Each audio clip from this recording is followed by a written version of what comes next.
Programa de Oasis de Escritores. Un verdadero honor tenerte aquí, Julieta de Osa, una colombiana que ha brillado muchísimo en otras tierras, en otros países donde solo ella sabe perfectamente lo que le ha costado. Para ella no ha sido fácil, para ella quizás haya habido lágrimas, tristeza, soledad, noches largas y hasta llanto. Ya así, desesperado de qué hago, para dónde voy o hacia dónde voy. Pero vale la pena lo que estás haciendo por los reconocimientos tan grandes que has recibido, y creo que eso compensa todo lo que tú has hecho y seguirás haciendo, desde luego. Ya conoces el grupo porque ya estuviste anteriormente aquí como invitada también. Me acuerdo cuando empezaste allá en España, empezabas y pues has avanzado, has crecido bastante como pintora, como escritora, y pues como todo ser humano, es la ambición de uno ser cada día mejor. Para que el público se entere de lo que es y ha hecho Julieta de Osa, yo quiero decirles que Julieta de Osa es abogada, administradora de empresas y artista multidisciplinaria, colombiana, radicada en Madrid, con 14, agárrense, 14 libros publicados y una amplia trayectoria pictórica, literaria y comunicativa. Ha expuesto en diversos países hispanos y europeos, lo que pocos logran cuando llegan a un país que no es el tuyo, que te vio nacer. Sí. Ha recibido numerosos reconocimientos y aquí sí vale la pena hacer hincapié y no brincarme nada, porque todos sus premios de Julieta son fabulosos, son grandiosos y son de mucho, mucho esfuerzo, como lo mencionábamos hace un momento. ¿Sí? Aquí, para empezar, Julieta de Osa tiene un mural de 25 metros en Málaga. Ha recibido numerosos reconocimientos, entre ellos el primer puesto en pintura en Salerno, la medalla de oro como pintora en el 2024, el premio Pincel Mágico en el 25, la medalla Maruja Vieira también en el 25, y el galardón de la excelencia periodística en Rumania en este año 2026 que está transcurriendo. Su labor cultural ha sido distinguida por la UNESCO y diversas instituciones, y dirige el programa Cátedra Cultural. Yo lo he visto, un programa muy hermoso, muy bonito, porque tienes la amabilidad de enviárnoslos cada vez que lo realizas. Y en Canal 33, ahí es donde tú lo llevas a cabo, ¿verdad? El de Cátedra Cultural. Ella continúa su misión de fortalecer la identidad del latín, herencia oculta, el libro del que vamos a hablar dentro de unos momentos, pero vale la pena seguir escuchando quién es Julieta de Osa. Julieta de Osa es colombiana, ya lo mencionamos, con muchos logros en país ajeno. Eso es de admirarse, eso es de reconocerle el talento, la inteligencia y la capacidad que ha tenido para moverse en un país donde no la vio nacer. Pero hablando ya de herencia oculta, es una obra profundamente humana, tejida con silencios, ausencias y gestos mínimos que revelan verdades mayores. Aquí está el misterio con el que tú escribiste, porque muchos de nosotros desconocemos toda la trama de la herencia oculta. Queremos que nos expliques, por favor, también, Julieta, porque no quiero robarte tú la descripción de tu libro, tal como lo hiciste, tal como lo sentiste y tal como lo has publicado, y qué éxitos has tenido con ellos. Bienvenidas nuevamente y bienvenidos a todos que se encuentran en este momento en Oasis. Bueno, muchísimas gracias. Yo lo primero que quiero decir es que estoy muy emocionada y estoy muy contenta. Les voy a dar 2 razones por las cuales estoy tan contenta. Primero, porque tengo el honor de ser invitada por ustedes, este grupo de escritores internacionales y de esos escritores patrios. Ustedes no se imaginan la alegría que siente mi corazón hoy al ver un pedacito de Colombia a través de esta pantalla, de sentirme ahí al lado de los escritores colombianos, pero también de los que no son de Colombia, de mi amigo Roger, que tanto quiero y que he participado con él en muchos encuentros que hemos hecho por la Confederación Internacional del Libro, de todos, de Lupita con su amor que siempre está apoyándome, Isaura con ese gesto tan maravilloso de invitarme, de todos ustedes. Y la segunda razón es porque creo en los principios que tienen. Miren, cuando Julieta empezaba a abrirse camino aquí en el continente europeo, ustedes quisieron contar esa buena noticia. Y hoy que ya llevo un camino adelantado, no es mucho, porque triunfar es otra cosa. Triunfar es dejar en la memoria de los demás lo que queremos inspirar a través de nuestro arte. Y yo apenas voy ahí, gateando, como decimos en Colombia, pero otra vez me abren las puertas para contarles de una novela que recién escribo y que me tiene muy contenta, que ha sido un gran éxito, no solamente desde lo personal, sino también desde lo literario, porque ahorita estoy frente a una novela que me la publica la editorial de Planeta, uno de los sellos más importantes que tiene Europa y el mundo. Entonces, ya para mí es un regalo de la vida estar con vosotros y tener esa oportunidad. Antes de entrar en materia, yo simplemente quisiera decir que esto se hace posible porque cuando se tienen sueños, no se importa de dónde vengan. Miren, me ha costado lágrimas, ausencias, como lo decía Lupita, tristezas, melancolía, desarraigo, a pesar de que yo me vine por mi voluntad, me vine porque quise, me vine porque gané una beca y venía amparada por el Estado español, donde llegué directamente reubicada y a estudiar en Bellas Artes de la Universidad Complutense, a cumplir ese segundo sueño.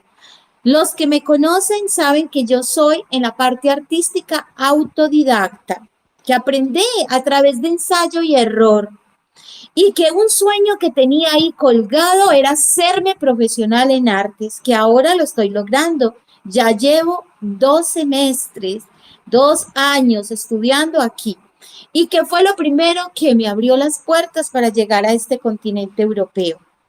Y eso se dio porque uno se tiene que fijar muy bien lo que pide. Mire, siempre le decía al universo, ya que soy abogada, ya que soy administradora de empresas, que cría a mis 2 hijos, que ya están grandes, independientes, quiero cumplir con ese sueño del artista, de esa artista que pintó por hobby, que escribió por ilusión, pero que no lo pudo perfeccionar.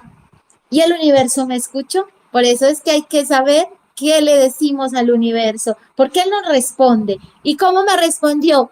Trayéndome aquí a Madrid, a Salerno, Italia, en el año 22, a presentar una exposición de arte pictórico. Y miren, cuando yo fui invitada por la Bienal, me dije a mí misma, ¿qué llevo? ¿Qué pinto?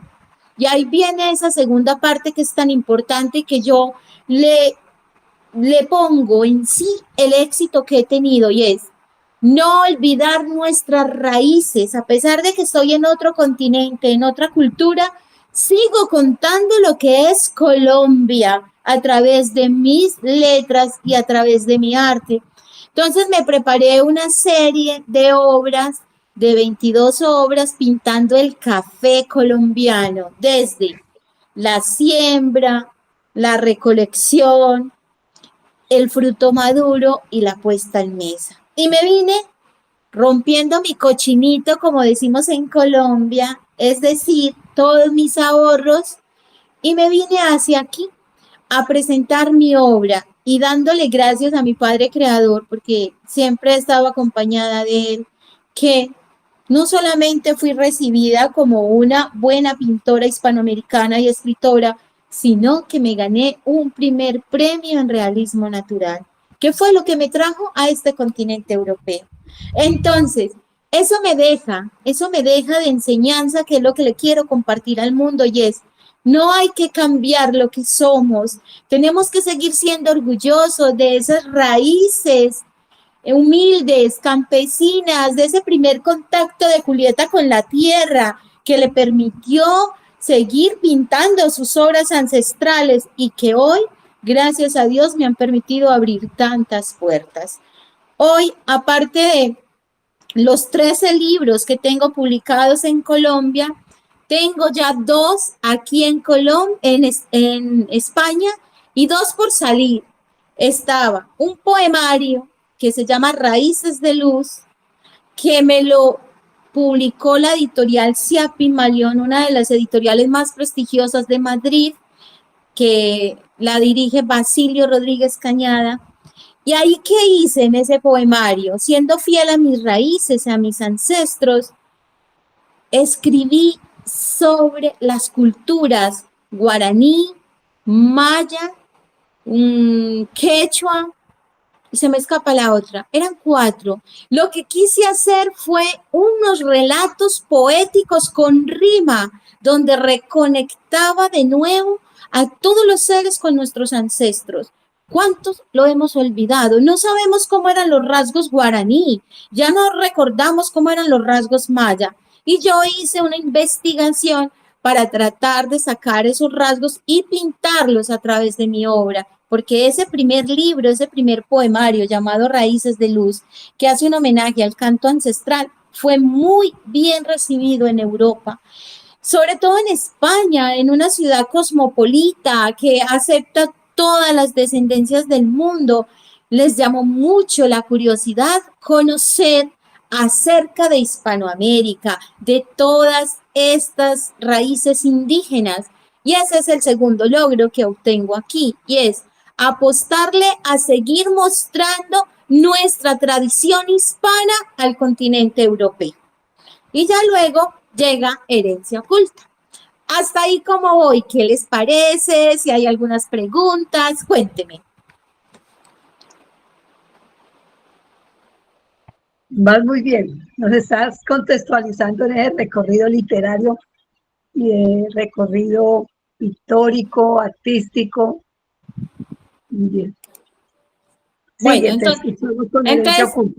entonces le seguimos con... Ah, bueno, hay una mano levantada. Perdón, de repente empiezas a abrirte el camino tú sola, sin conocer a nadie,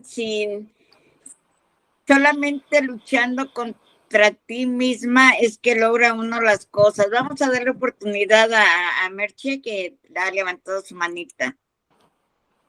Sí, muchas gracias. Muy bienvenida, Julieta, a esta reunión. Estamos encantados de tenerte. Aunque yo ya te conocía antes, sin conocerte personalmente, pero te había visto en el Canal 33 porque había llegado tu invitación y había visto alguna entrevista. Pero aquí me encanta porque te tenemos con otra proximidad, somos muchos y otros que no se han podido conectar, que aquí nos están llegando sus mensajes, pero que esos que no se han podido conectar, pues se conectarán posteriormente porque la grabación también va a quedar y entonces te podrán conocer. Yo estoy encantada de que estés con nosotros en Oasis de Escritores. Y mi pregunta en este preciso momento era, nos has hablado de tu primer libro, el poemario, pero también nos has dicho tu libro, que era, bueno, Raíces de Luz, en realidad ese poemario, ¿no? Pero también nos has dicho que tenías 14 libros. Y entonces yo ahí, mi faceta de escritora, pues se sensibiliza. Entonces, cuéntanos, aunque sea a grosso modo, porque obviamente no nos vas a poder explicar los 14 libros uno detrás de otro, sino ahí agotamos. Pero cuéntanos sobre esas otras experiencias literarias. Gracias. Bueno, entonces vamos a empezar. Tengo 6 poemarios publicados en Colombia. Esos poemarios están en diferentes fases. El primero, por ejemplo, se llama El final es solo el comienzo. Esa obra está inspirada en parte de mi vida cuando era una niña, cuando estaba muy joven y me casé a muy temprana edad. Me casé a los 16 años con una persona que tenía 45 años y además que fue un matrimonio que escogieron mis padres. Entonces ahí está ese primer relato que se llama El final es solo el comienzo, que logré separarme cuando ya me hice mujer, maduré, que por eso estudié Derecho para poder separarme, anular el matrimonio católico inclusive, y ahí recopilo esa información. Después vienen otros poemarios, yo les voy a decir así saltoncitos, uno que se llama Susurros del alma, y era donde yo básicamente anhelaba, se llama Caricias sosegadas del alma, donde yo anhelaba lo que aún no había vivido, porque desde niña me tocó ser mujer a muy temprana edad. Entonces ahí contaba esa segunda parte de ese vacío que había quedado en la historia de Julieta, de Juliet.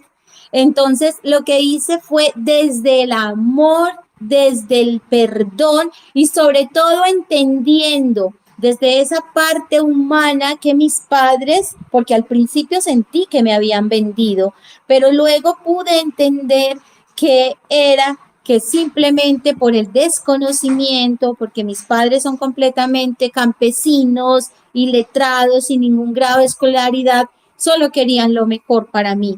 Entonces pude desde el perdón y desde la sanación entenderlos como un acto de amor. Luego viene otro desafío y es un libro que fue muy controversial que se llama Intimidades. Intimidades hace alusión a la poesía erótica. Y es decir que fue controversial porque me atreví lo que muchas mujeres aún no eran capaces de contar y era a través de la poesía hablar de erotismo, pero de ese de erotismo fino, sin cruzar esa línea tan delgada de irse a lo morboso, no, simplemente haciendo notar que las mujeres ya somos eróticas por la forma de vestir, por la forma de hablar, por la manera de modular, que no necesariamente el erotismo es sexual, no, que es lo que hace parte de lo que somos como mujeres, inclusive como hombres, porque los hombres también son sexys. Entonces, ahí está ese, luego un salto y escribí otro poemario, que también fue un poemario muy exitoso, que se llamó Ecos en Calma, fue premiado por el Gremio Poético Colombiano. Ecos en Calma hablaba de las desilusiones amorosas para las mujeres, de cómo las mujeres manejamos el duelo de pérdida afectiva distinto a los hombres. Y ahí estaba una protagonista, una historia real de una amiga que quiero mucho, que se llama Diana Montoya, que después de 25 años de matrimonio, su esposo la abandona y se va con una chica mucho más joven, casi su hija, y ella se destruye completamente. Entonces yo lo que hice fue hacer una radiografía de cómo las mujeres de verdad cuando se aman se entregan tanto que dejan de vivir su vida para vivir la vida de su compañero y que cuando su compañero por alguna razón toma decisiones distintas, terminan lastimándose en tanto emocionalmente que aparentemente se quieren morir. Entonces ahí lo que hago es en una primera parte que se llama Ecos de Olvido, es ese dolor de esa mujer, ese desespero que intenta inclusive quitarse la vida, y luego viene Hallazgo de Verano. Hallazgo de Verano es la segunda parte de Ecos en Calma, donde esa mujer se reconstruye a través de la ayuda espiritual, a través de creer en un Dios, no en una religión, sino en un ser superior que le demuestra qué tan grandes somos las mujeres, que no necesitamos tener un hombre al lado para estar completas y felices, que si encontramos un buen compañero de vida, maravilloso, pero si no, no tenemos por qué sentirnos frustradas o incompletas. Eso con respecto a los poemarios, y ya llega Raíces de Luz, que ya les conté. También hago relatos y hago cuentos. En la parte de relatos, les voy a hablar de uno de los libros que para mí ha sido muy significativo, que se llama El Príncipe Lila. ¿Y por qué el Príncipe Lila? Porque generalmente los colores los asociamos con si es hombre o mujer. Y cuando hablamos del color rosa lo atribuimos a lo femenino, o el lila a lo femenino. Y esta vez quise vestir a mi personaje de lila. Era un príncipe que iba vestido de lila e iba descalzo, sin zapatos. Y a través de esos relatos lo que quería era decir que tenemos que ser únicos, ir por la vida lo más livianos que podamos, no cargar equipajes y mucho menos ajenos, no. Tenemos que ser auténticos, tenemos que ser nosotros. Y ese personaje lila mostraba que cada uno es como es y que no hay que pretender encajar y mucho menos mostrar y ir en la corriente de los demás, porque lila o rosa es para las mujeres, los hombres no lo pueden llevar. Fue un libro muy exitoso. En Colombia se vendieron alrededor de 13 ediciones porque estaba enfocado para los jóvenes y sobre todo desde esa autenticidad de ir por la vida descalzos, es decir, mostrando nuestra personalidad como es, eso sí, lógico, cumpliendo las normas, cuidando de los demás, pero siendo auténticos. Luego también tengo algunos otros libros como cuentos. En esos cuentos hablo de lo que se siente ser niña y sola. ¿Por qué lo hice desde ahí? Lo abarqué desde la soledad de la infancia, porque hay niños que no tienen la confianza de hablar con sus padres.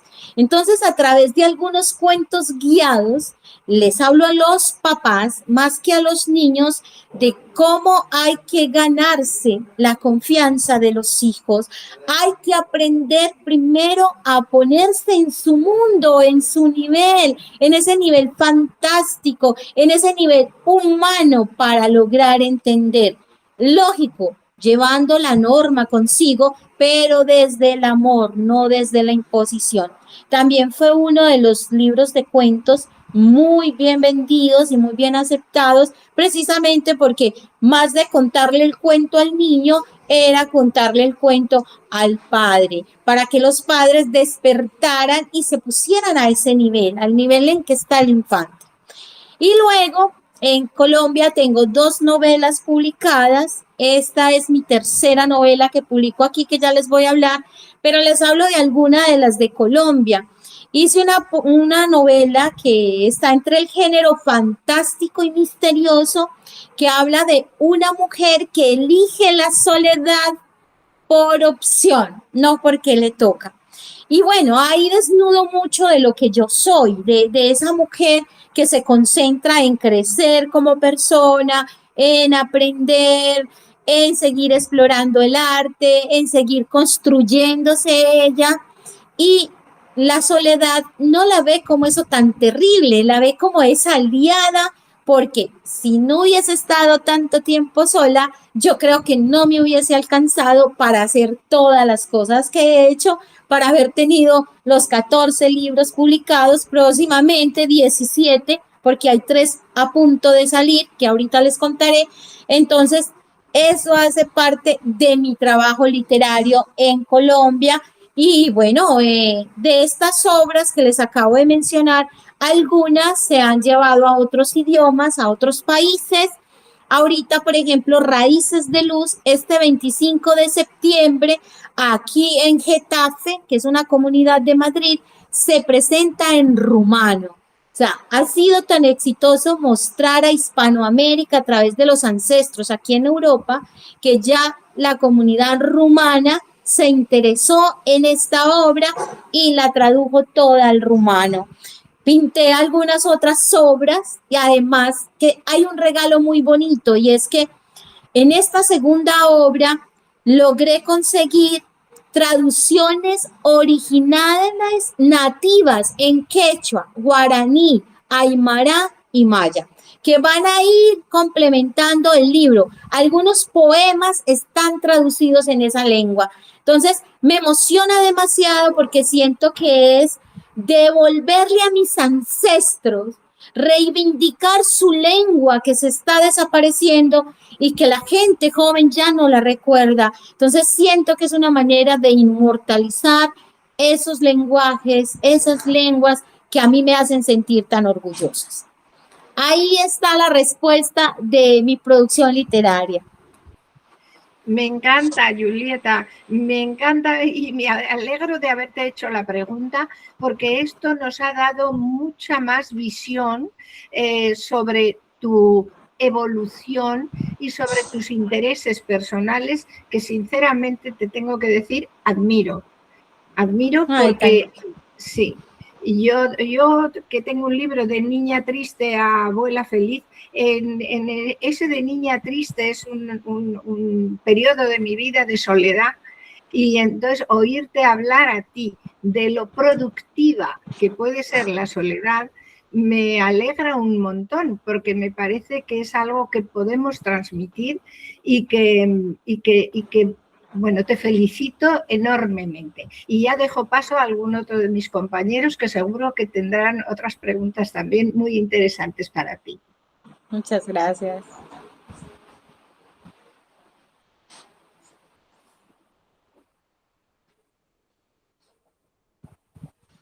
Lupita, tu micrófono. Lupita, Sí, tu buenas micrófono. tardes, el maestro Octavio tiene la mano levantada.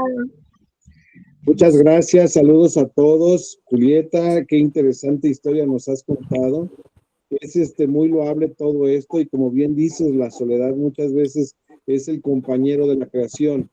En este caso, bueno, yo desconozco tu obra plástica, me gustaría conocerla, saber dónde puedo encontrarla y me llama mucho la atención desde cuándo estás tú en España. Bueno, le procedo a contar, vale. Bueno, ¿dónde pueden ver mis obras pictóricas y mis obras literarias? En la página web www.julietadeosa.com. Ahí entran donde está el inicio y buscan obras pictóricas y ahí están todas las técnicas. ¿Qué técnicas manejo?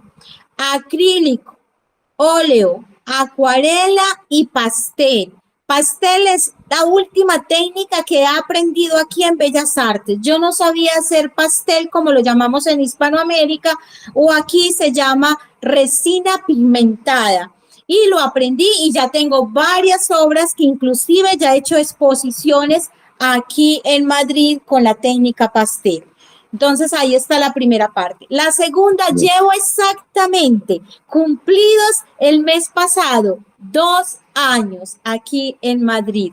Vengo con una beca que dura 4 años. Estoy justo en la mitad, 2 años, y todavía me faltan otros 2 años, que es 2 semestres más en el tema académico y un semestre más práctico, que me tocará hacer la práctica, no sé si aquí donde me adjudicaron en Madrid o me mandarán a Barcelona o me mandarán a Italia, bueno, en fin, en una de las ciudades del continente europeo. Me imagino que por el tema de facilidad del idioma me van a ubicar aquí en España, sea en Madrid o Barcelona o alguna de las ciudades. Pero bueno, eso está todavía por verse. Entonces solo llevo 2 años aquí en Madrid. Extrañando mucho a Colombia, no he ido, pero ya el próximo año voy como sea, porque quiero ir y volver a sentir mi gente, abrazar a mis hijos que ya están mayores. El mayor tiene 28 años, mi hija menor tiene 24, va a cumplir 25, entonces sí me hacen falta sentir a mis hijos, mis padres que aún viven, a la gente que quiero, a los poetas, entonces seguramente el próximo año trataré de estar en Colombia.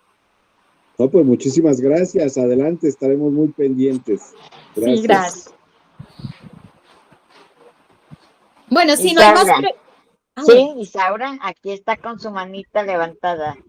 Sí, gracias. Isaura, adelante. Julieta, ¿Cuál es el primer impulso para comenzar a contar a escribir una historia? ¿Una Bueno, a ver, imagen, una voz, un recuerdo, un a ver, sentimiento particular? esa pregunta es muy interesante y esa pregunta la voy a unir para empezar a hablar de herencia oculta, que no quiero que se me vaya el tiempo sin que conozcan la novela. Bueno, esa pregunta es tan importante porque, mire, uno primero como escritor tiene que escuchar el alma. Es así de simple. ¿Qué es lo que más resuena contigo? ¿Qué es lo que te hace vibrar? ¿Qué es lo que te emociona? ¿Qué te hace que una lágrima se resbale sin darte cuenta? En lo cotidiano. Por ejemplo, Julieta escribe sobre lo cotidiano. Yo no rebusco historias. Yo escribo sobre lo cotidiano, lo que yo siento que me mueve, que me hace sentir. Entonces, lo primero que hago es leerme. Yo siempre que voy a iniciar un proyecto, trato de estar alerta con todo lo que me rodea, o sea, tener todos los sentidos dispuestos a ver qué me está llamando la atención, qué me sensibiliza más, porque esa es la clave para mí que me va a conectar con la novela. Por ejemplo, Herencia oculta. Murió sin nombre y dejó una historia imposible de olvidar. ¿De dónde viene herencia oculta? Cuando hablamos de herencia oculta, todo el mundo cree que es un testamento, una herencia material. No, hay herencias que dejamos y que solo se revelan cuando ya no estamos. Y a esa herencia es la que Julieta se refiere. Julieta conoció al personaje que inspiró esta novela. Esta novela es del género dramático, del género contemporáneo.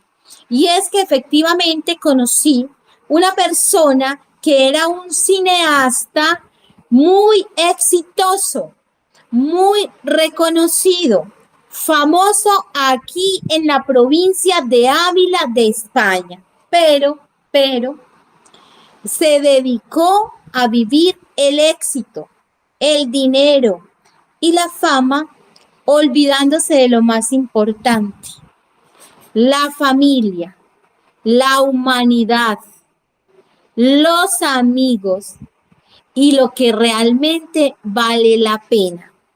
Yo conocí al personaje en su faceta final, es decir, cuando ya estaba a punto de morir.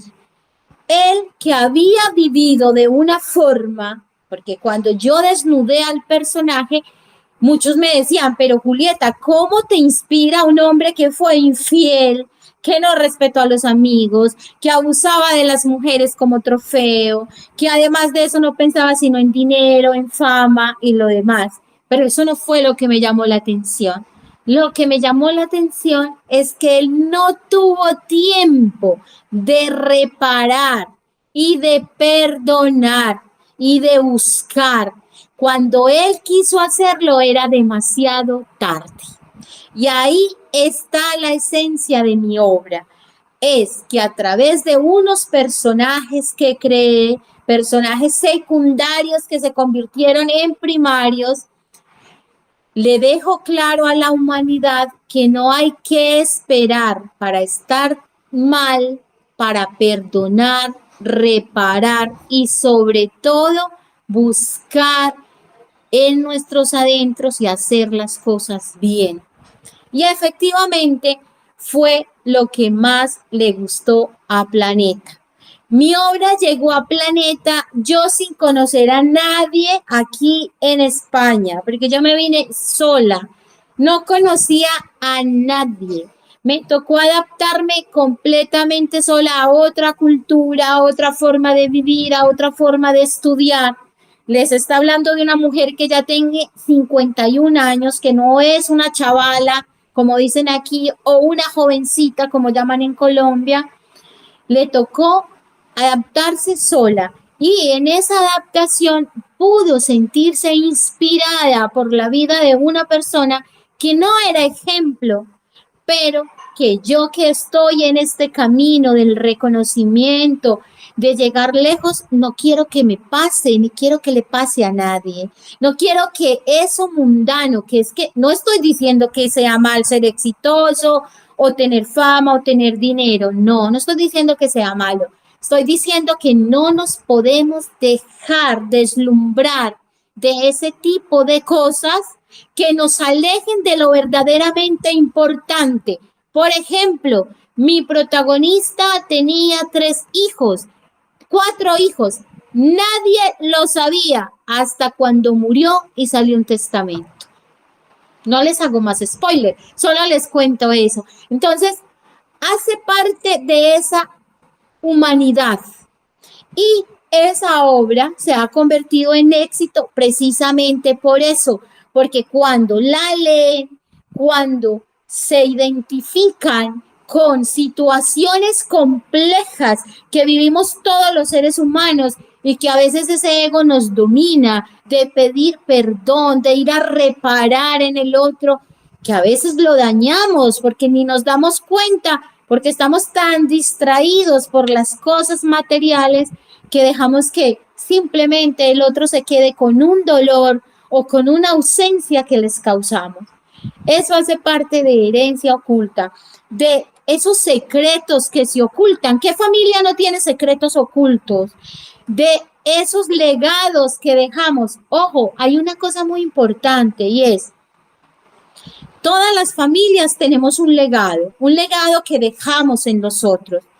Hay que cuidar que ese legado sea el que más ejemplo deje.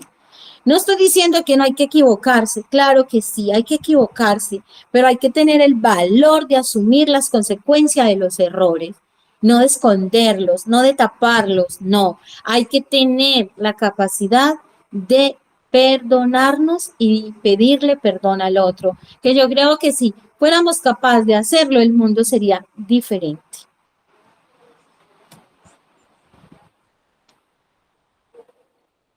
Veo Adelante, manos levantadas. Sí, Isaura continúa con su manita. ¿Quién más por ahí? Está el maestro Octavio, creo que es, no, Merche, perdón. Sí, ya, Merche, ya. Ya ahora vuelve a preguntar. Ya participó. Bien. Merche.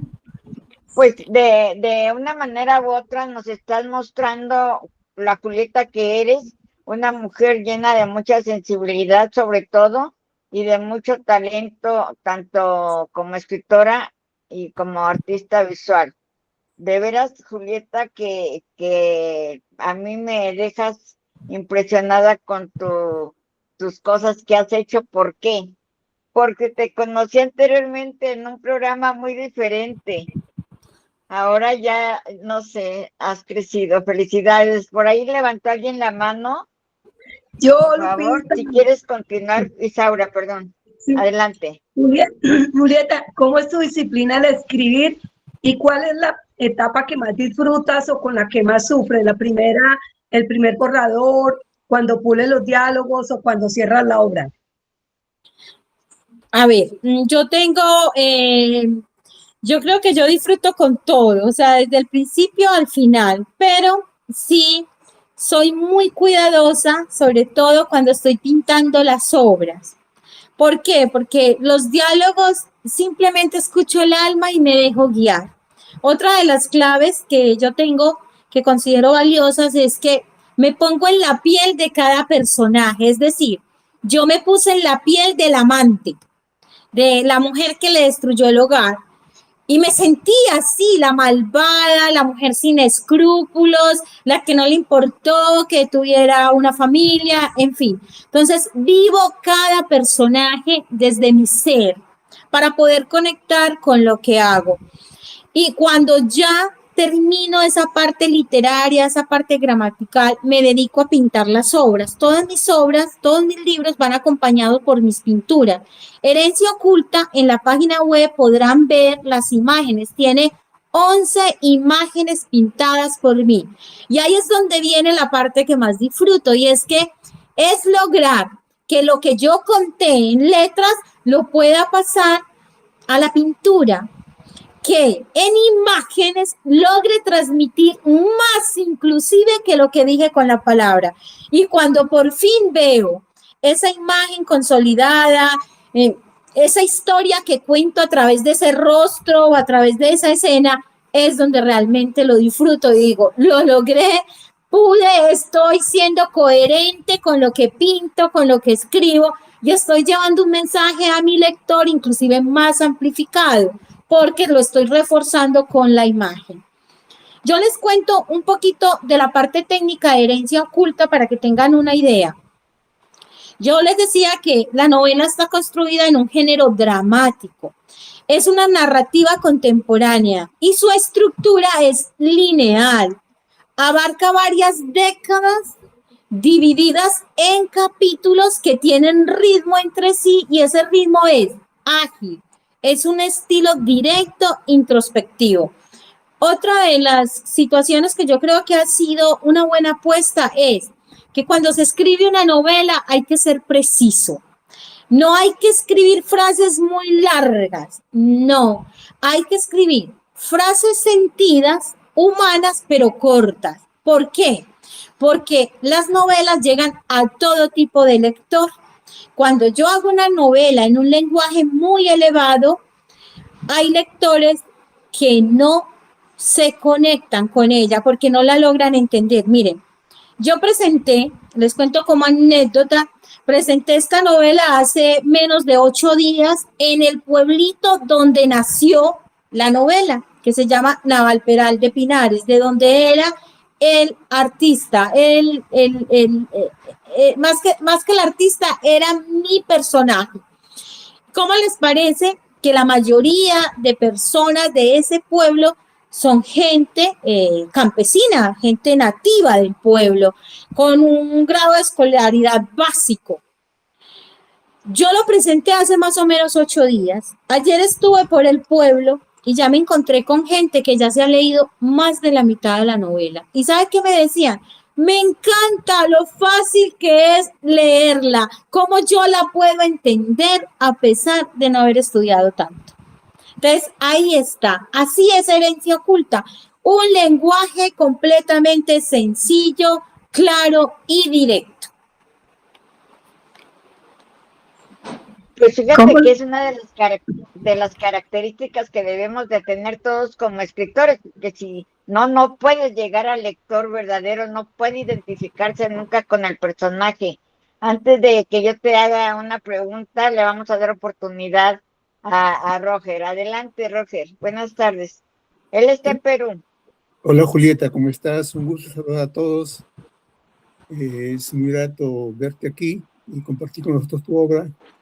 A mí me ganan 2 preguntas ahora que te he escuchado. La primera ¿es difícil o es fácil escribir una biografía? Porque el tema es que, de alguna manera, lo que no sabes del que estás escribiendo lo vas a inventar tú. Y ya no eres fiel a la biografía. Y lo otro es que tú puedes jugar con ese encanto de ser el creador de ese personaje que es vivo, que ha sido vivo, pero el encanto es hacerlo tú a tu manera, no tu personaje. Y la segunda pregunta es que cuando tú hablas de que tienes imágenes ya pintadas de tus protagonistas, ¿no le estás quitando un poquito a la imaginación del lector? Porque el lector se imagina cada quien su personaje como es, ¿no? Yo, por ejemplo, me imaginaba a los personajes de 100 años de soledad de una manera distinta, y cuando he visto la película, la verdad que me ha decepcionado mucho, ¿eh? Porque no tenía en mi mente esa manera de ser los personajes, los tenía más míticos. No sé, de repente ahí está el detalle, ¿no? De repente has querido tú colmar todo en tu escritura y además dar los personajes, la fotografía de los personajes, y de repente el lector de repente se confabula contigo o se distancia de ti, ¿no? Por 2 razones, porque a veces uno se imagina, cuando está leyendo el papel, se imagina un mundo, está viajando con sus personajes, y si de pronto le sale una imagen al paso, de repente se satisface o se frustra al ver la imagen que él tenía distinta a la que iba haciendo mientras era lector, ¿no? Esas 2 cosas como inquietud de Julieta, y tú sabes que yo te estimo y te valoro bastante, así que un gusto tenerte aquí. Bueno, Roger, muchas gracias. Sí, yo también te valoro y te quiero mucho. A ver, la primera pregunta. Con respecto a si la novela es biográfica, no. La novela está inspirada. ¿Por qué? Porque escribir una novela biográfica es ceñirse exactamente a la biografía del personaje principal o del protagonista, como se llame. Para ello hay que tener una autorización de ese personaje y de quienes intervienen para que sea completamente biográfica. Yo nunca haría una novela biográfica a no ser que sea mi historia, que sea contada propiamente por mí, mi trayectoria y mi creación desde niña a mayor. En fin, esta novela está inspirada en la vida de un personaje. ¿Qué me inspiró? ¿Qué? Su forma de vivir. Por eso yo pude recrear mi imaginación y crear otros ambientes, otros personajes, otras situaciones ajenas a esa primera idea que rescaté de la vida de alguien. Listo, ahí yo creo que aclaro la primera pregunta. La segunda, la imagen que pinto que va conectada con la obra, no le castro la imaginación al lector. Te voy a responder por qué. Porque esa imagen solo aparece al final de ese capítulo.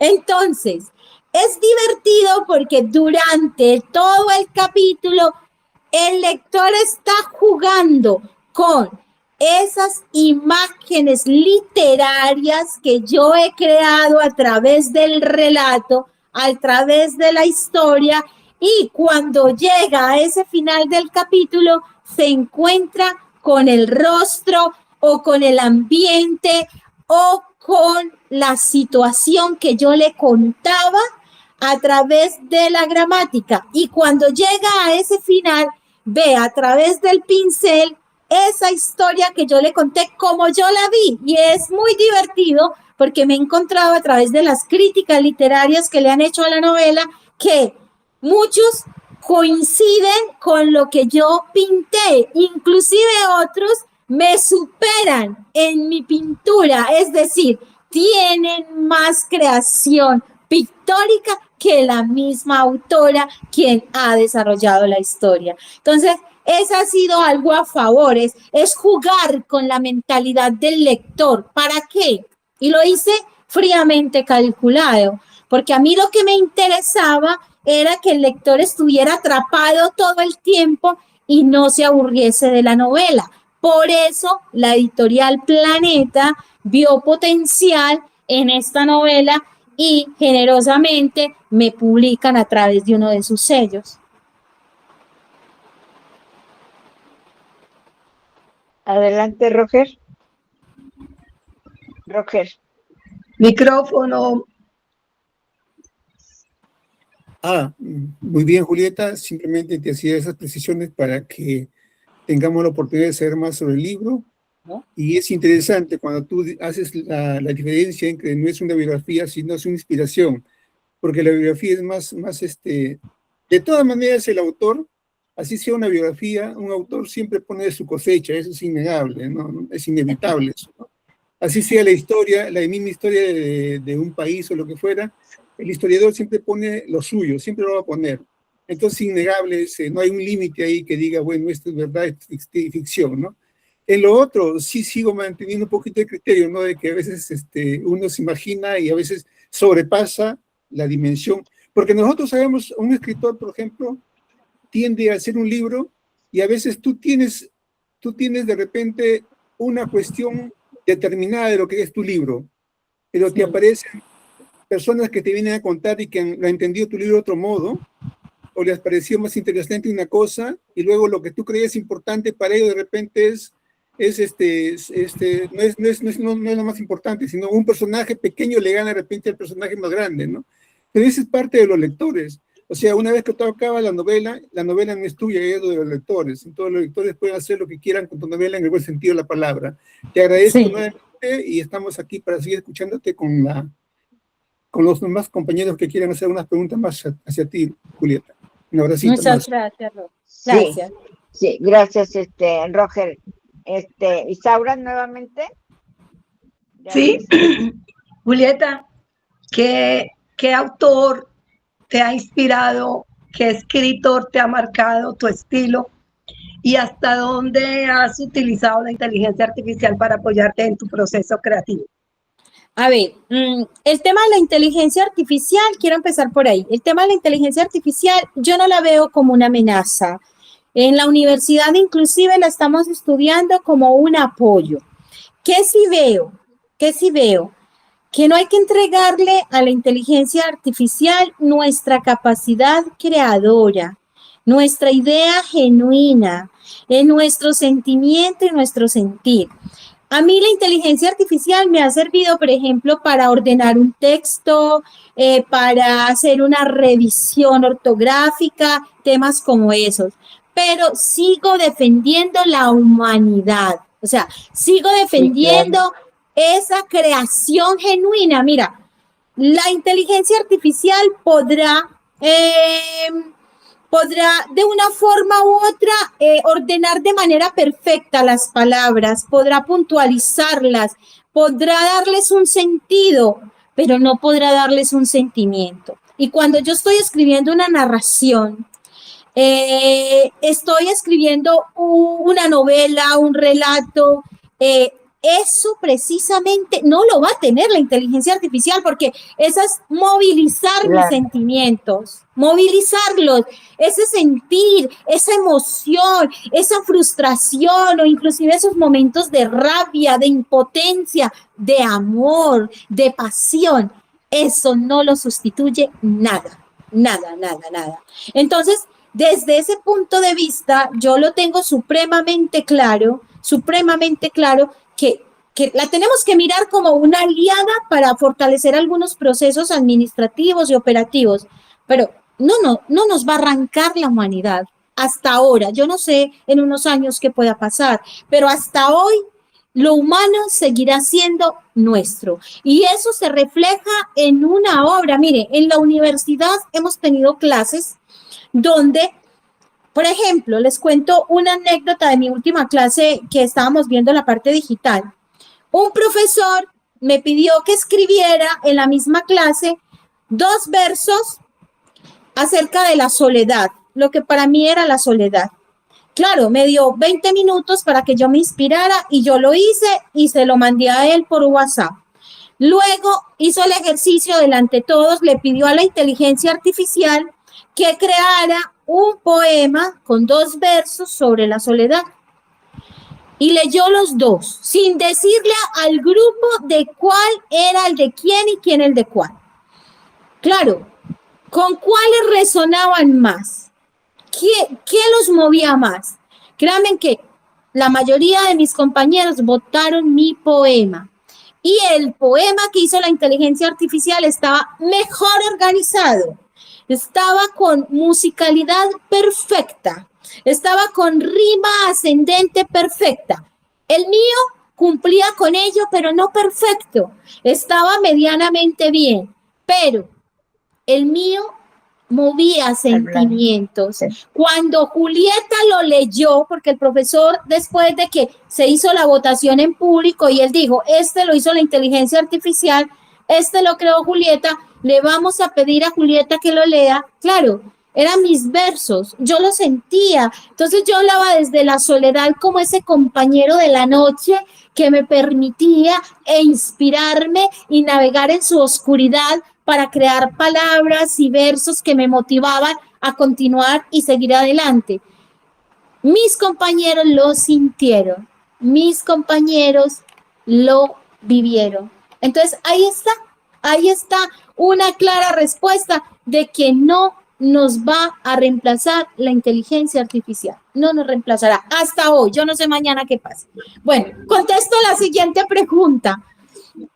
Cuando nosotros los escritores, los poetas, escribimos, siempre tenemos grandes referentes. Yo pienso que siempre buscamos personas que nos inspiren, personas que resuenen con lo que escribimos. Yo me baso mucho en la poesía o en los escritores contemporáneos. ¿Por qué contemporáneos? Porque respeto los grandes maestros antiguos, Neruda, Pablo Neruda, y te podría nombrar muchísimos que nos mueven, pero yo prefiero apostar por la gente joven. Yo quiero una poesía joven, yo quiero una escritura que movilice a los jóvenes de ahora. ¿Por qué? Porque ahí está el nicho de mercado donde tenemos que apoyar todos los escritores. Entonces, por ejemplo, a mí me encanta una Rosa Montero, que es una poeta contemporánea, que he tenido la oportunidad de conocerla, de hacerle algunas entrevistas, que he tenido ese contacto con ella, con su palabra. Esa mujer me inspira mucho. Gioconda Belli, una mujer que denuncia, una mujer que habla sobre todo de esa poesía y esa literatura humana, controvertida, de denuncia social. Entonces, hay referentes, muchos contemporáneos, sin desconocer los referentes que yo tengo, a los que les he hecho también grandes homenajes. Por ejemplo, Mary Oliver, que es una gran escritora, una mujer de Estados Unidos que ha reivindicado a la raza negra, tratándolos de esa manera de mirarlos desde lo humano, no desde el color de la piel.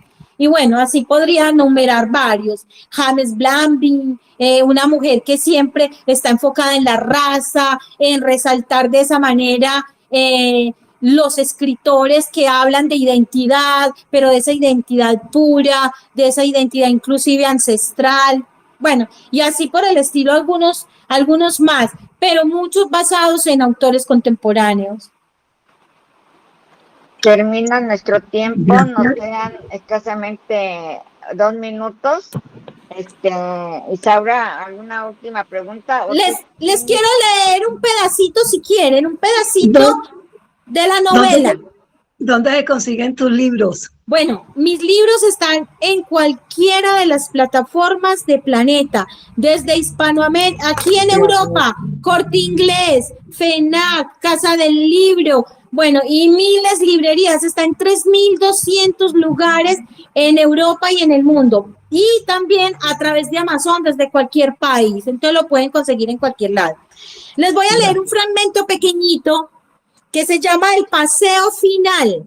Hace parte de los primeros capítulos donde mi protagonista no tenía respeto por nada ni por nadie. Y dice: el ruido del motor era casi tan arrogante como Asier, sentado en el asiento de cuero del McLaren negro, con sus gafas de sol y esa sonrisa que parecía tallada por la fama misma. No sospechaba nada. Pensaba que era otro paseo más, otra oportunidad para presumir, para hablar de conquistas, de sus premios, de sí mismo. Pero Ibai, su amigo de toda la vida, casi su hermano, tenía otros planes. ¿Te gusta la velocidad, Asier?, preguntó con voz serena, casi amistosa. ¿A quién no?, respondió sin mirar. Ibai pisó el acelerador. El coche respondió como una bestia liberada. 120, 150, 180, 200 kilómetros por hora. La ciudad se convirtió en un borrón de luces y sombras. Asier se aferró al asiento, la sonrisa borrada y los nudillos blancos.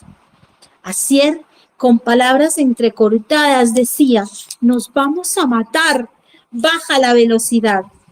Pero Ibai solo respondió: no mereces morir.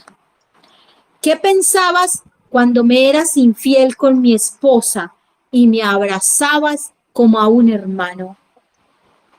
¿Fue ella? ¿Fuiste tú? Pero sí, él se quedó mudo, sin palabras. Asier sudaba. El hombre seguro, el actor que dominaba cada escena, ahora parecía un niño atrapado en una pesadilla. Miraba el velocímetro como si pudiera detener el tiempo con solo desearlo. Baja la velocidad, por favor, nos vamos a matar. Tal vez eso merezcas, pero no te mataré. Solo quiero que confieses, que digas lo que sentías cuando te burlabas de mí. Esa traición, Asier lo hizo, con voz rota, con lágrimas mostrada, ni en los mejores papeles dramáticos confesó todo.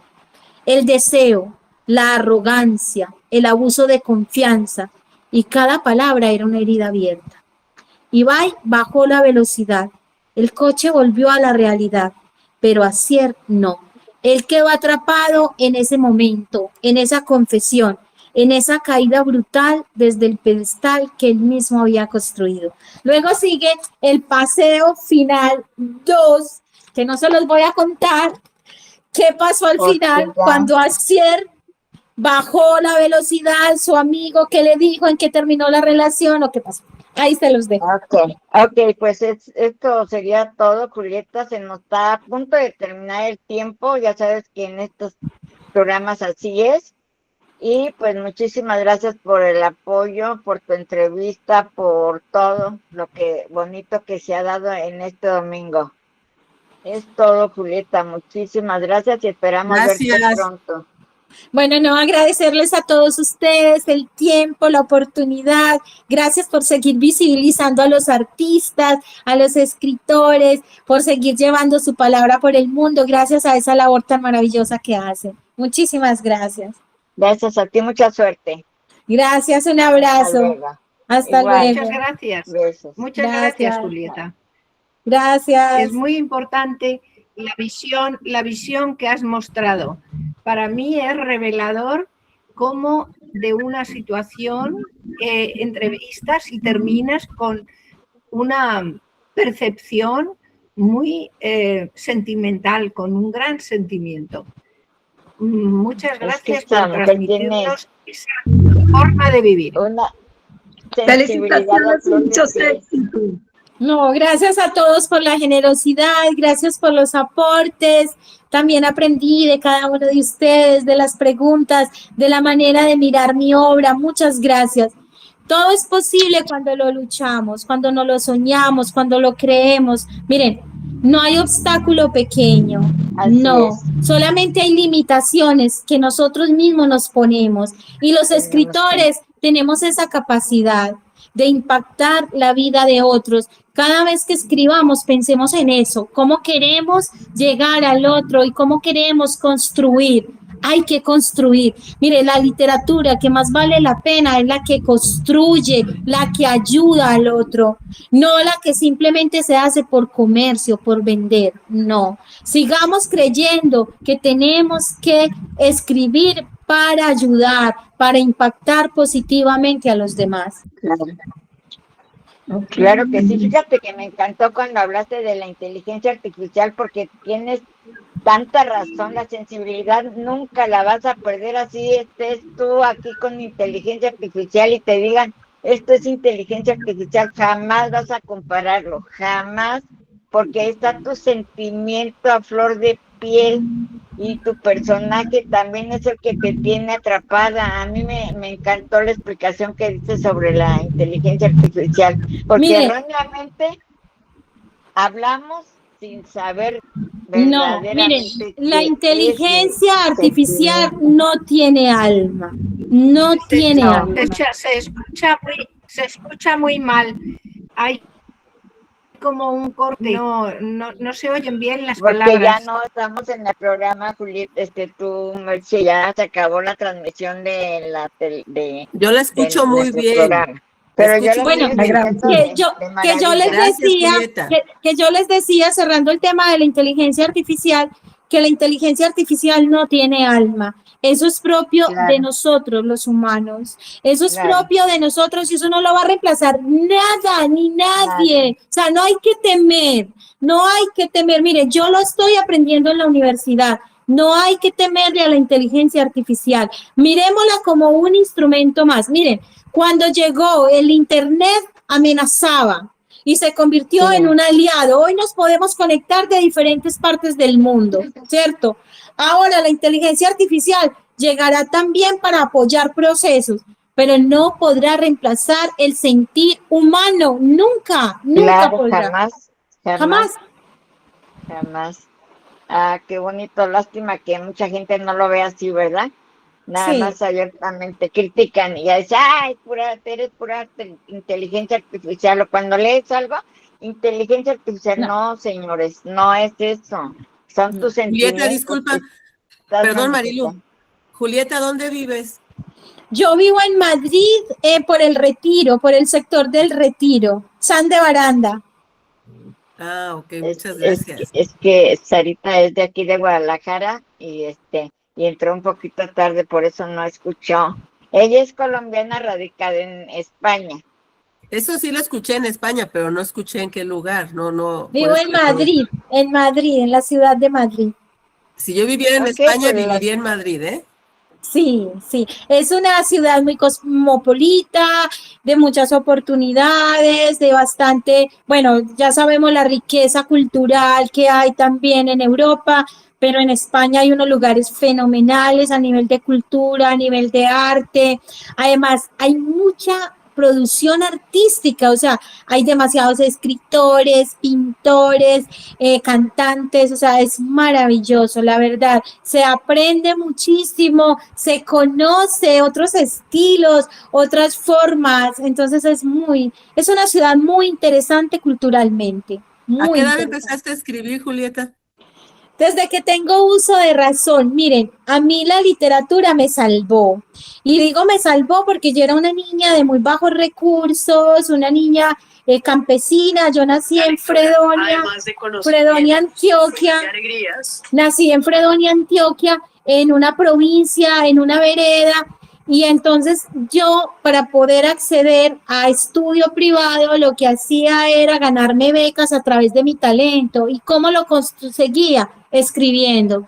Entonces, me apuntaba a todos los concursos de cuentos, de poesías, todo lo que hubiese, porque desde ahí yo recogía un poco de dinero y no solo eso, sino que me daba a conocer.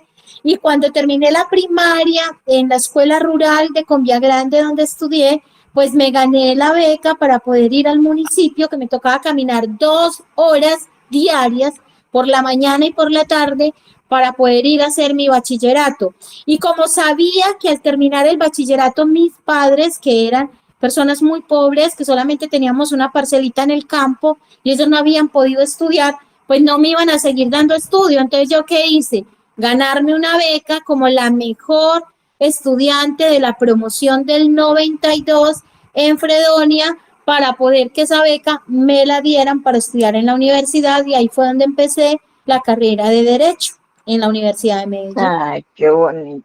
Pues todos Muchas gracias y pues, felicidades, Julieta. Para mí eres un ejemplo de vida. sí, es No, cierto. mira, todos somos ejemplos, o sea, Ejemplos, yo creo todos. en que todos somos ejemplos. Miren, cada quien llevamos nuestras propias maletas, nuestras propias heridas. Así es. ¿Qué hay que mirar? Eso yo sí le digo a la gente cuando doy una charla o cuando les cuento algo. No hay que mirarnos con compasión, hay que mirarnos con fuerza. Y yo, por ejemplo, todo lo que viví, todas esas experiencias difíciles, me fortalecieron para hoy ser la mujer que soy. Yo creo que no hubiese tenido el valor que tuve de dejar todo en mi país, de venirme a mis 50 años a estudiar con jóvenes de 20, 22, 25, donde yo parezco la madre o la abuela, y ser capaz de acomodarme a un nuevo país, a una nueva cultura, a unas nuevas exigencias, simplemente porque considero que lo que me hizo fuerte fue mi experiencia. Entonces, todos somos ejemplos de cualquiera. Es que cada uno, no es sino uno conocer un poquito del otro, y no te imaginas las luchas que hay detrás para llegar donde es. Exacto. No te imaginas, o sea, yo he conocido gente aquí que yo digo, madre mía, y así yo digo que yo he luchado. O sea, hay gente que lucha más que uno, pero no lo conocemos. Por eso yo siempre hago un llamado, y es a mirar al otro con bondad. Y eso pasa en Colombia y aquí no. La envidia, mire, aquí en Colombia, en mi país, yo lo viví. No podemos ver que alguien triunfa porque lo estamos desacreditando. Son pocas las personas que lo abrigan, que lo arropan, que lo ayudan. No. Miren, la obligación de todos es apoyarnos, es de ayudarnos, es de valorar en el otro lo que hace. Es que yo no soy la única buena poeta, hay otros que escriben hasta mejor que yo. Hombre, aprendamos de esa persona, no queramos destruirla.